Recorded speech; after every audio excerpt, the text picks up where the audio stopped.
Welcome. In this lecture on US hegemony in the world politics, let's first understand the meaning of the word hegemony. When we talk about power, we focus on two types of power. Politics is power, and then who is owning that power. So whether it is an individual owning the power or it is a group owning that power. Now whosoever owns that power is actually having a supremacy. This could be in the form of economic, cultural, or military dominance. Now when we talk about hegemony, it is a power of a single country or a single institution which surpasses all other powers. So, three major hegemonies in the world history. The first hegemony is France. Now, this hegemony of France was from 1660 to 1773, and this was during the time of Louis XIV. The second hegemony was of Britain, and this was from 1860 to 1910. The third hegemony was of United States, and this was after the disintegration of Soviet Union in 1991. During the Cold War periods from 49 to 91, it was the superpowers as Soviet Union on one end, United States of America on other hand. After the disintegration of Soviet Union, United States turned out to be a single power, and this is where the two centers of the power came under a single center of America. Now America is a common term which is used to represent United States hegemony. Originally, if I say America, it includes the continent of North America as well as South America, together constituting the Americas. However, since we are focusing on hegemony here, we understand we are talking about one single country which is present in North America, and that is United States of America, which is named as America. So wherever we are focusing on the word America in this lecture, we ultimately indicate United States of America, USA, and that indicates the hegemony or the supreme power or the only center of power that exists. This center of power is also called as superpower, hyperpower, and so on. Now, what is hegemony? As I said, it could be economic, it could be military, it could be cultural. The roots of the word hegemony comes from Greek word, and during the Greek time it was Athens versus the other city states. That means Athens was the center of the power in contrast to all other city centers that were present, and therefore the preponderant position of Athens focused on the hegemony of Athens in the Greek world. If we talk about Americas, in America or the United States of America, as we address, the annual defense expenditure, if we focus on the pictures of 2004, we would see that the total military expenditure that is done by America is equal to the military expenditure of 12 major nations on defense. And that again indicates the overwhelming superiority of United States in terms of military power. Now this supremacy not only comes with technology.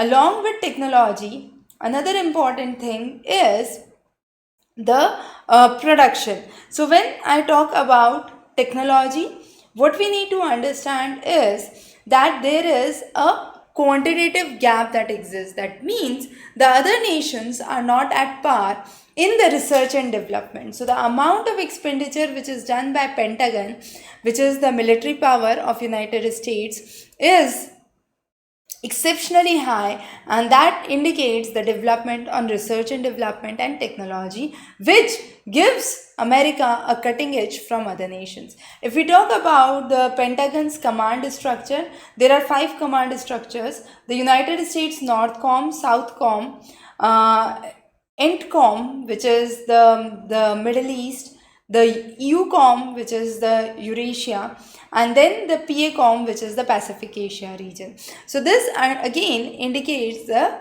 hegemony or the power of United States. Imperial powers, whenever we say, focus on four things. One is to conquer, the other is to deter, punish, and policing. Right? So conquering, definitely United States has a cutting edge over it. The invasion of United States in Iraq, in the Middle East has been one of those examples. Deterring and punishing, we would see with the 9/11, this had been again significant, and the only weakness which exists among United States or the America for hegemony to be established or the imperial power rule to be established is policing, and that is policing an occupied territory. So that's the only weakness that we understand. The next is hegemony as a structural power. So when I say structural power, that means things are provided for global public good. Now this global public good, a good example is the sea lanes of communications. Now these sea lanes of communication has opened way for free trade, which United States or America has given to the rest of the world. So one important field where this hegemony has acted as a structural power in development of the global public goods, transport networks, sea lane networks. So sea lane of communication is one such example. The second is internet, www, and this internet was the result of the research project for military which began in around 1950s. The third important is the economy of United States, which shares nearly 28% of the world economy. The fourth important thing is US accounts for nearly 15% of the world trade, and if the intra-trade data of European Union is also included, then also it accounts for 15% of the global trade. Now since it accounts for 15% of the global trade, there is no single sector in the economy where America does not rank in the first third. Right. The next important is the Bretton Woods Conference or the Bretton Woods system. Now Bretton Woods system is again important because this was set up by United States after the Second World War, and the role of World Bank, WTO, IMF has been paramount, and these have been the products of US hegemony only. Another important aspect was the idea of MBA. Now MBA, the first degree, was incorporated in United States during 1900s, and it was considered that business could be turned as a profession in universities, and therefore the concept of management degrees started, and Wharton School at Pennsylvania was the first school to grant the masters in management, so degree for management studies. Later on, this department was established in 1881, and the first MBA courses were established in 1900s. However, worldwide it was established only after 1950s. So hegemony brought definitely a structural power into account. The next is hegemony as a soft power. Now when I say soft power, that means there is a manufacturer's consent. So there is no coercion. That means there is no force but a consent. Now when I say consent, that is the behavior of the weaker countries is influenced in such a way that it favors the interest of the powerful nations, and therefore hegemony as a soft power became important. So if we talk about Soviet Union, for Soviet Union it was said that for entire Soviet Union, blue jeans was an aspiration of a good life, a prosperous life, and that was not available in their own nation. However, US was able to engineer this generation divide in Soviet Union. So cultural mixing up and cultural relaxations, bringing in consent rather than a coercion, was another factor which was responsible for hegemony to be developed as soft power. That means they were able to persuade the dominated class or the dominated group to adopt the liberal ways of life, and therefore they were attributed as soft power. Now coming on to the US hegemony, as I already mentioned, America consists of the North and the South American continent. However, when we talk about America, we are solely referring to United States of America. That means the region itself has a hegemony or a one single power across the region.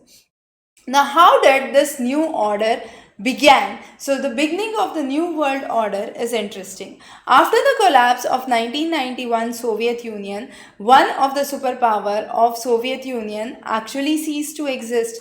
Now, since there was no more Soviet Union that existed, United States emerged as a hegemony.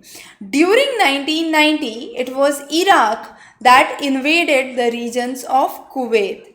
However, this was not considered as a right move and was considered as a diplomatic attack by Iraq on Kuwait. UN also criticized the same, and this decision came by UN after the years of Cold War that existed. So there was the emergence of this new world order under George H.W. Bush.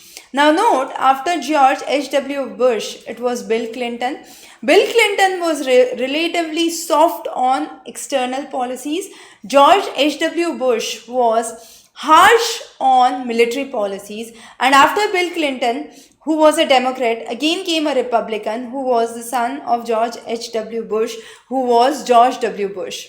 George W. Bush was again a little rigid or hard on military power. But what happened during the George H.W. Bush period? During this period, there was a massive coalition. Nearly 660,000 troops from 34 different countries came together for the first Gulf War, and this, by the name of United States, was called as Operation Desert Storm. The UN-led coalition, which included 75% of the population from United States alone, was led by the chief Norman Givos, and he belonged to America. He was an American general, and although during that time the Iraqi president Saddam Hussein had promised the mother of all battles, the Iraqi forces were defeated, had to withdraw from Kuwait. Nearly 3,000 American soldiers died, nearly 50,000 Iraqi soldiers died in this war. And this war was also called as a computer war because smart bombs were used by United States during this period. And also it was called as a video game war because the world was watching this war on their television. It was like a television show and therefore called as the video game war. US also made huge profit from this war. Now the profit came from countries like Germany, Japan, Saudi Arabia, who had spent a significant proportion on the war. So there is where the New World Order began, and this was with the First World War. President George H.W. Bush hailed the concept of New World Order. Next came the Clinton, as we said, but Clinton was not that focused on international military issues. He was soft on international issues. He mainly pertained to climate change, democracy promotion, world trade. There was no hard politics on military power and security except two instances. One instance was in 1999, the response to Yugoslavian action on the Albanian province of Kosovo, and here the air force of the NATO countries led by United States bombarded along the regions of Yugoslavia. It led to the downfall of the government of Slobodan and stationing of a NATO force or a NATO station at Kosovo. So a NATO station came to be established at Kosovo. This was one of the important aspects that happened during the Clinton period in terms of hard politics or military successions. The next important was the attack of American embassies at two regions. One was at Nairobi in Kenya. The other was at Dar es Salaam, and this was at Tanzania. So this was during 1998, and the attack on these two embassies was attributed to Al Qaeda terrorist organization, and to capture this extremist Islamist ideas, Operation Infinite Reach was started. The Operation Infinite Reach started a series of cruise missile attacks on Al Qaeda terrorist targets located in the territories of Sudan and Afghanistan. US did not bother during this time about any sanction that could be imposed by United Nations on US. So US was unaffected by any UN sanctions that could be imposed on them, and any provisions of international laws that could be brought. 9/11 was a period of another tragic incident in United States. In United States, the month is written first and then the date. So it was the month of September. It was 11 September. So in India, we would write it as 11/9, but in United States, it is September 11th incidents. And this September 11th incidents was again a notable incident in the world history, most severe since the independence of Americas since 1776.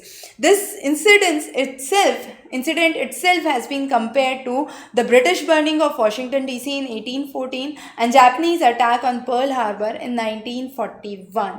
In this, nearly 3,000 people had died. So 4 attacks were done by 19 hijackers who hijacked the 4 planes of the 4 commercial aircrafts which were going to America. One of the airlines crashed in the North Tower. The second crashed in the South Tower of the World Trade Center. So one crashed in the North Tower of World Trade Center, the second in the South Tower of World Trade Center, the third at Pentagon, which is the US Defense Headquarters, and the fourth one was on the Capitol building. However, there was a downfall in the Peninsula before it could attack the Capitol building. So these 4 were the attacks. And then after the Clinton, it was George W. Bush who was again hard on military, who came to power. So US started another operation. So the previous operation was Operation Infinite Reach. This operation was known as Operation Enduring Freedom. Now this Operation Enduring Freedom was against all those suspects who were behind the attack. It was mainly the Al Qaeda, the Taliban regime in Afghanistan. This was overthrown and the terrorist targets of Al Qaeda were targeted by United States. So United States made arrests worldwide, and the people who were arrested were detained into secret prisons. Where these secret prisons were located? These secret prisons were located at Guantanamo Bay, and this was located at the US naval base of Cuba. Now the prisoners here did not enjoy any protection from international law, nor the law of their country or that of United States, and therefore these secret prisons were the places where even the UN representatives were not allowed to enter. The next was Iraq's invasion. Now on March 2003, United States invaded Iraq, saying that Iraq is generating weapons of mass destruction.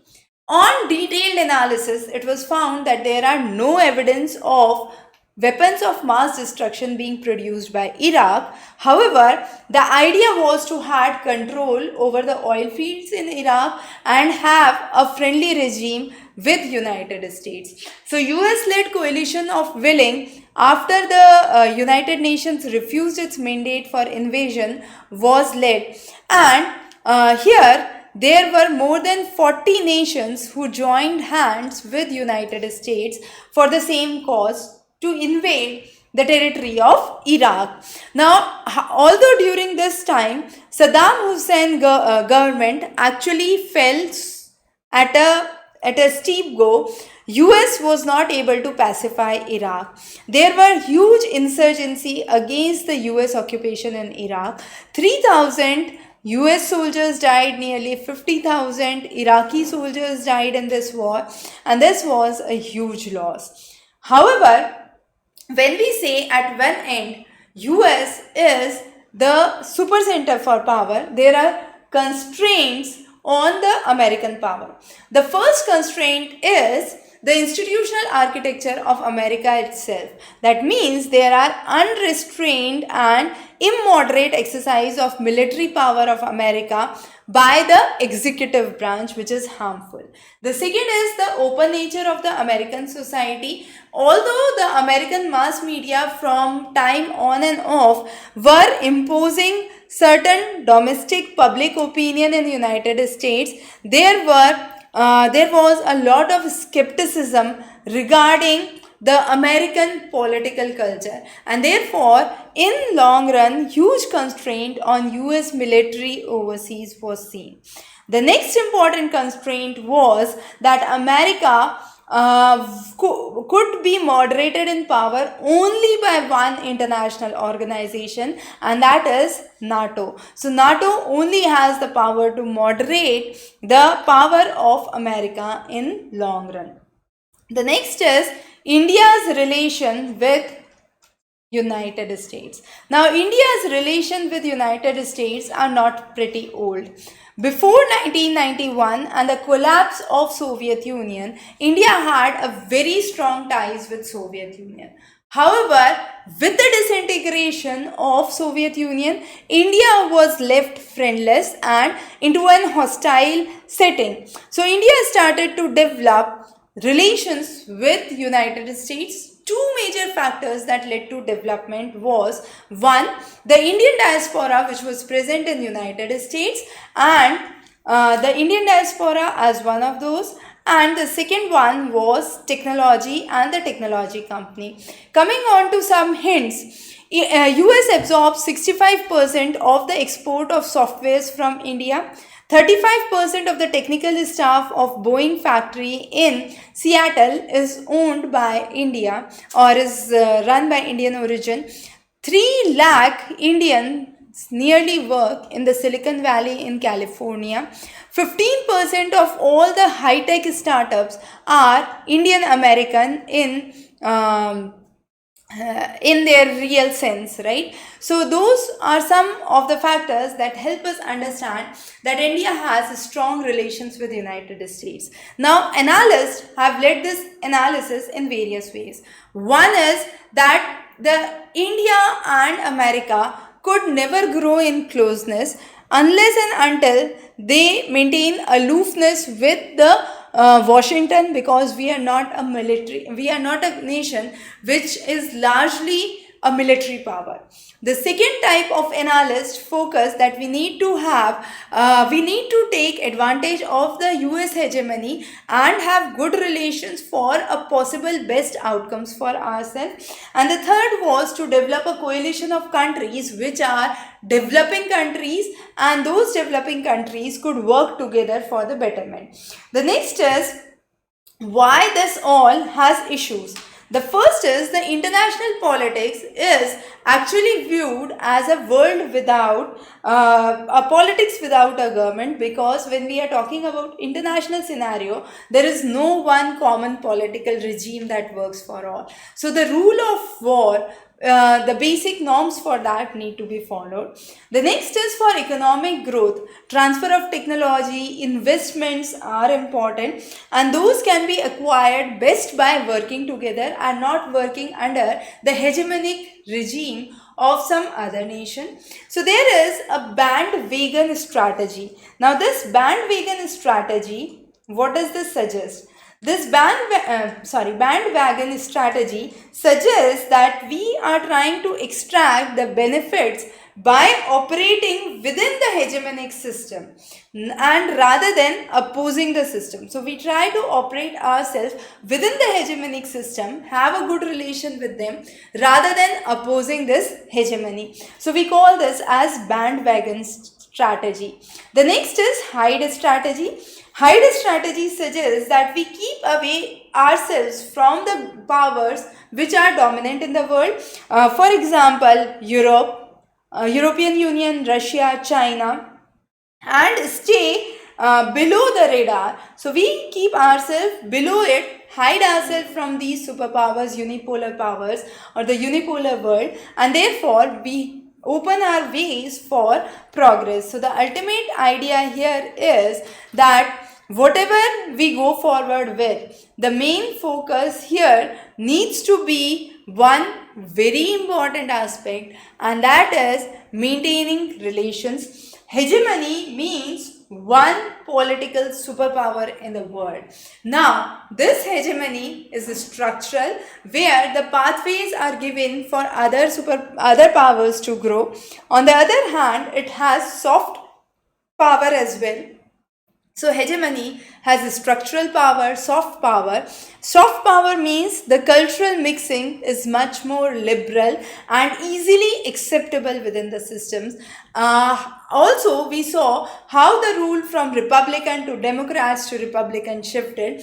The Republicans under George H.W. Bush and George W. Bush were relatively hard politicians with military power and security as one of the major concerns. Clinton's period was relatively liberal, who was soft on these international issues and relatively open on the internal affairs of the country. So Bill Clinton remained president for 8 years. One term is 4 years, so he was there for 2 terms. So 8 years he was there, and after him was again the son of George H.W. Bush, George W. Bush, who was again strong on military stance. However, under Clinton, 2 major military invasions took place. One was because of the attack on the embassies of America. Operation Infinite Reach was started to target the Al-Qaeda terrorist camps in Sudan and Afghanistan. The other was the Yugoslavia's action against the Albanian population in the province of Kosovo, and the downfall of Slobodan, along with the stationing of NATO force in Kosovo. So those were the 2 major developments of military under Clinton's period. And then we have talked about the beginning of New World Order with the first Gulf War and Iraq's invasion. So this was a quick introduction to this lecture and US hegemony in the world politics. India's relation with United States. Will be covering many interesting lectures of NCERT. Stay tuned. Have a wonderful day ahead.